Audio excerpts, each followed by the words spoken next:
పెళ్ళైనా పండగైనా వేడుక ఏదైనా పట్టు చీరల ప్రత్యేక వేదిక వారాహి సిల్క్స్.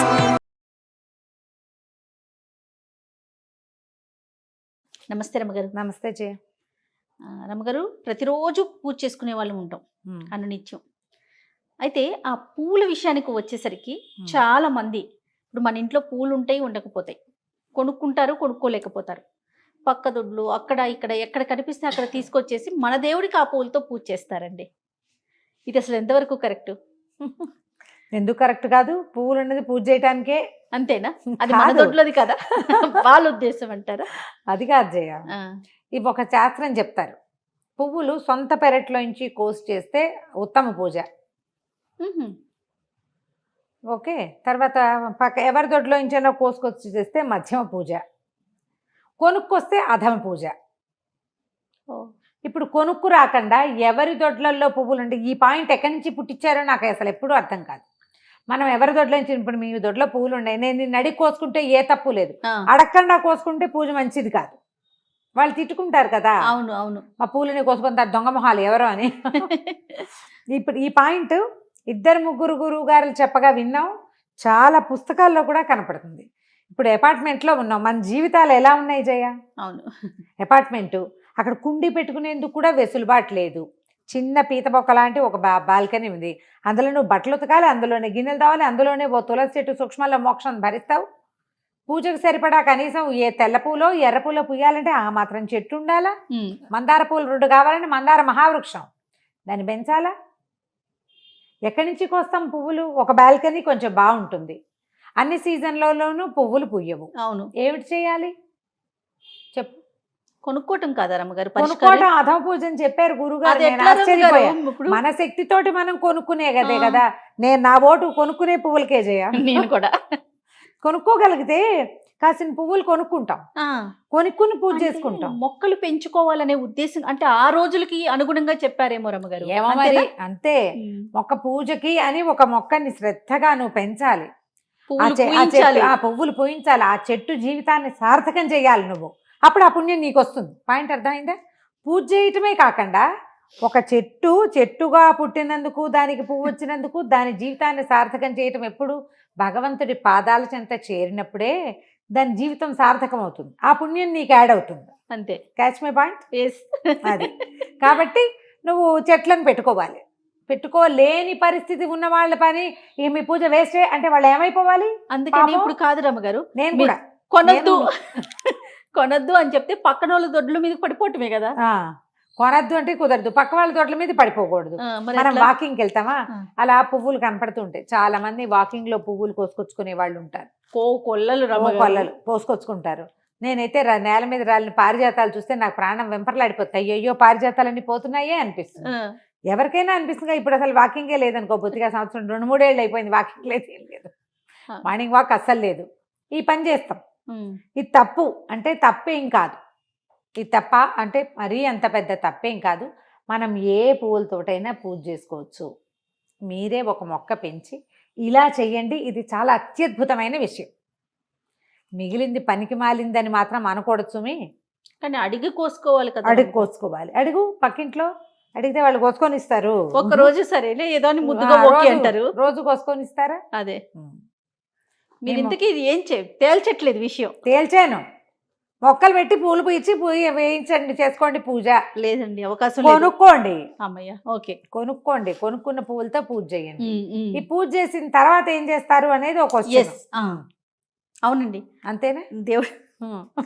దేవుడికి ఇప్పుడు ఈ పూలు పెట్టేస్తాం, మరుసటి రోజు తీసివేయాలి కదా, వాటిని ఎక్కడ వేయాలి రమ్మగారు?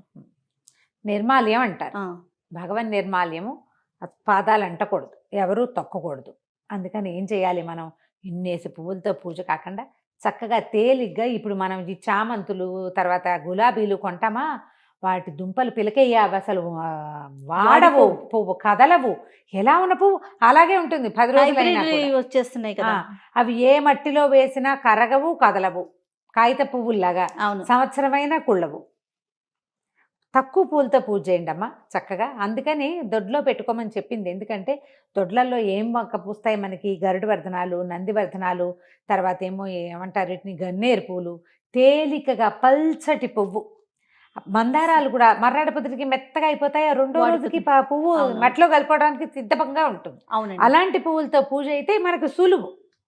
ఇప్పుడు మనకు బాల్కనీలే ఉన్నాయి, పెద్ద నేల లేదు, ఈ నిర్మాల్యాన్ని మట్టిలో వేయండి అంటే మనకంత మట్టి లేదు, చెత్తబుట్లో వేస్తారు. ఆ పని చేయకూడదు. అందుకని పువ్వులతోటి సినిమాల్లో వేసినట్టు కుప్పలు తెప్పలుగా ఇన్నేసి పువ్వులు పుష్పయాగం చేసినట్టు చేయకుండా కొద్దిగా 4 పువ్వులతోటి పూజ చేసుకుని, మెత్తటి పువ్వులు ఏమైనా దొరికితే వాటితో పూజ చేసుకుని, మన ఇంట్లోనే కుండీ ఉంటే ఏదైనా ఒక కుండీలో పడేసుకోండి. తర్వాత ఈ పూలు కూడా మనం దేవుడి పటాలకి పెట్టేటప్పుడు చాలా మంది పైన పెడుతుంటారు రమ్మగారు. నేను ఒకసారి మీతో మాట్లాడుతున్నప్పుడు విన్నా కింద పెట్టాలి అన్నట్లు. ఏం కాదంత సిద్ధాంతం లేదు, కింద పెట్టచ్చు పైన పెట్టచ్చు, ఎక్కడైనా పెట్టుకోవచ్చు. మనం వెసులుబాటు చేయ, మన కుదరాలి. ఇది వరకు పాదాల దగ్గర పెట్టాలనే నియమం ఏం లేదు. పెట్టావు, పాదాల దగ్గర పూజించు, శిరస్సు తల మీద పెట్టి అలంకరించచ్చు కదా, అలంకారమేగా. నన్ను కూడా ఎవరో అడిగారు జయ, ఎప్పటికి నాకు నువ్వు అడుగుతుంటే గుర్తొచ్చింది. ఒక వీడియో చేసి పెట్టాము ఫేస్బుక్లో, మా గ్రూప్లో సౌందర్యలహరి శ్లోకాలు ఏవో పెట్టినప్పుడు మా దేవుడిని వీడియో తీస్తూ ఆ శ్లోకం పెట్టాను నేను. దేవుడి పైన పెట్టకూడదు కదండి, మీరు అలా ఎందుకు పెట్టారు అని అడిగారు. క్వశ్చన్లు మాత్రం భలే వస్తాయి జయ, నా ఇష్టం అనుకోరు. ఆయన ఎవరో గురుగారు చెప్పారు, మీరు ఆ గురుగారిని ఫాలో అవ్వండి, నేను ఇలా ఫాలో అవుతాను అందామనిపించింది నాకు. అది ఇప్పుడు చెప్తాను జయ. పాదాలకి పూజ చేసుకుంటాం, పాదార విందాలకే సమర్పిస్తాం, అన్నీ పాదార విందానికే సమర్పిస్తాం. మన ఇంట్లో పటాలే ఉన్నాయి, ఆ పటం పై భాగంలో పెడితే పువ్వు అలంకారం, దేవుడి ప్రతిమ చూస్తే మనకు ఒక సంతోషం కలుగుతుంది. అలంకరించడానికి తప్పు లేదమ్మా, పెట్టుకోవచ్చు, పెట్టచ్చు. పూజ కింద చేయాలి. ఇప్పుడు పువ్వులు ఇట్లా విసరకూడదు, దేవుడి మీద ఇట్లా పెట్టాలి, అక్షింతలు ఇట్లా అనకూడదు, ఇలా పెట్టాలి. ఈ పైన అలంకారానికి పుష్పాలు చక్కగా పెట్టచ్చు, అందులో ఏం పెద్ద తప్పేం లేదు, అంత భయము లేదు, అంత భయపడక్కర్లేదు. మీరు చూడండి, తమిళనాట కొన్ని దేవి దేవతల విగ్రహాలకి ఆలయాల్లో అమ్మవార్ల శిరస్సు మీద ఆ కదళిత ఫలాలు పెడుతుంటారు, అరటిపళ్ళ అద్దం పెడతారు. ఎందుకు మరి వాళ్ళు పెట్టారే చెప్పు? అవును. పైగా ఈ ప్రశ్నించకూడదు, ప్రధానమైంది. నేను నిన్ను అడిగితే చెప్పు, నువ్వు నాకు నేనేం చేశాను నువ్వు అడగకూడదు. దేవి దేవతల విషయం అనుమానం ఉంటే నివృత్తి చేసుకోవచ్చు, కానీ ప్రశ్నలు కరెక్ట్ కాదు. ప్రశ్నలు కరెక్ట్ కాదు. మనకి పటమే ఉంది, క్యాలెండర్ పెట్టి పూజ చేసుకునే వాళ్ళు ఎంతమంది ఉన్నారో జయ. ఇప్పుడు కదా మనకి ఫోటోలు వచ్చినాయి, ఆ క్యాలెండర్ కి నెత్తి మీద ఒక మేకు ఉంటుంది, అక్కడే మందార పువ్వు పెట్టుకుంటారు. ప్రతి వాళ్ళకి ఇట్లా దండ వేయటానికి అవకాశం ఉంటుందా? లేని వాళ్ళు ఏం చేస్తారు, దండ వేసేన్ని పువ్వులు ఉండవు, 2 మందార పువ్వులు ఉన్నాయి, అవి ఆ పైన పెడితే దేవుడి మా ఫోటో మనకి కళగా కనపడుతుంది. మన ఆత్మానుభవం, ఆత్మకి సంతోషమే కదా మనకి. దానికి అంత ప్రశ్నించద్దు. మీ ఓపికను బట్టి, మీ వెసులుబాటును బట్టి లక్షణంగా చేసుకోండి. పూజకి మాత్రం మీరు పువ్వులు ఇలా వేయకూడదు, అది విసిరినట్టు. చక్కగా సమర్పించాలి. ఇప్పుడు సమర్పించండి, పాదాల చెంత పెట్టుకోండి, చక్కగా అక్షింతల పాదాలతో దగ్గర సమర్పించుకోండి, ఈజీ కదా. చిన్న పువ్వులతో పూజ చేసుకుంటే మనకి నిర్మాల్యం, డిస్పోజల్ సులువు. డస్ట్బిన్లలోనూ అక్కడ పడేయకుండా ఉంటుంది. ఏదైనా మనం మొక్కలు వేసుకోవడానికి లేదా కాస్త మట్టి వేసి పెడితే క్రమంగా అది ఆరిపోతాయి పువ్వులు.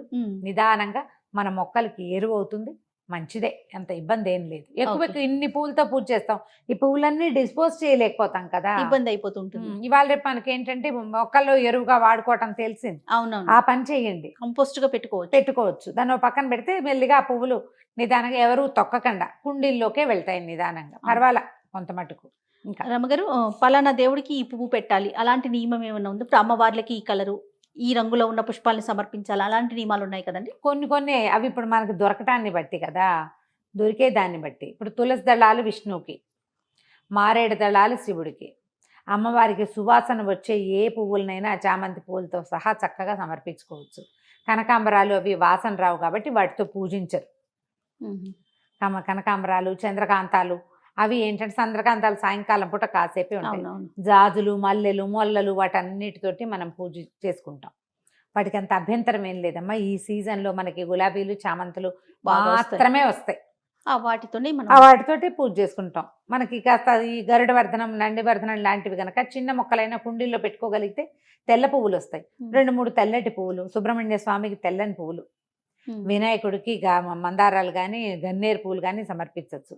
విష్ణువుకి గన్నేరు పెట్టకూడదు, పెట్టచ్చు. ఇలా బోల్డ్ అన్ని లెక్కలు ఉంటాయి. మనకి మన ఉపస్థితిని బట్టి కదా, ఉండటాన్ని బట్టి. అంతే. ఉంటే ఏదైనా పూజ. ఏమీ లేనప్పుడు ఏం చేస్తావు?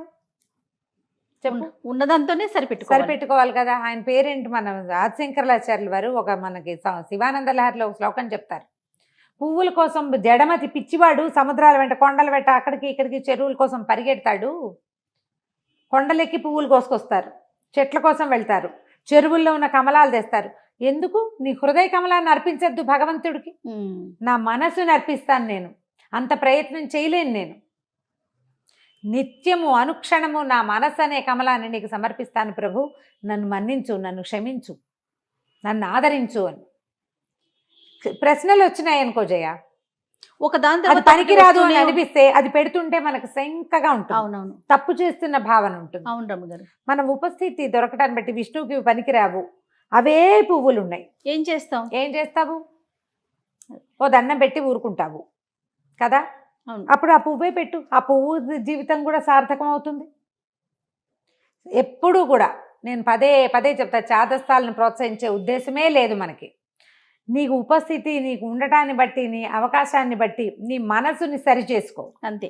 ఇక్కడున్నాడు భగవంతుడు, అతన్ని అర్చించు సరిగ్గా, కుదిరినంత మటుకు చేసుకో, నీకు అవకాశం ఉన్నంత మటుకు. భయపడద్దు. భయం ఎందుకు? భగవంతుడిని అర్చించేందుకు భయపడితే ఎట్లా? ఇంకోళ్ళని ప్రశ్నించొద్దు. ఈ పువ్వులు పెట్టకూడదండి అని చెప్పావు, వాళ్ళ ఇంట్లో ఆ పువ్వులే ఉన్నాయి, ఏం చేస్తారు పాపం? అంతే రమ్మగారు. నమస్తే. నమస్తే జీ.